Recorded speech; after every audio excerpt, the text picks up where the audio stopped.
ഈശോമിശിഹായ്ക്ക് സ്തുതിയായിരിക്കട്ടെ. ദൈവത്തെ അനുസരിക്കുന്നവർക്ക് അവിടുന്ന് നൽകുന്ന അനുഗ്രഹങ്ങളെ കുറിച്ച് എലീഹാസ് പറയുന്ന ഒരു ഭാഗമാണ് നമ്മൾ ഇവിടെ കാണുന്നത്. നിന്റെ കൂടാരം സുരക്ഷിതമാണെന്ന് നീ അറിയും. നിന്റെ ആളുകൾ പരിശോധിക്കുമ്പോൾ ഒന്നും നഷ്ടപ്പെട്ടതായി കാണുകയില്ല.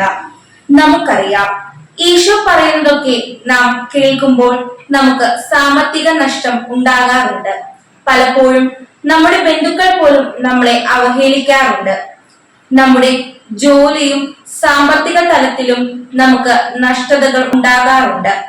പിന്നെ എന്താണ് നിന്റെ കൂടാരം സുരക്ഷിതമാണെന്ന് നീ അറിയും. നിന്റെ ആളുകൾ പരിശോധിക്കുമ്പോൾ ഒന്നും നഷ്ടപ്പെട്ടതായി കാണുകയില്ല എന്ന് എലീഹാസ് ആവർത്തിക്കുന്നത്.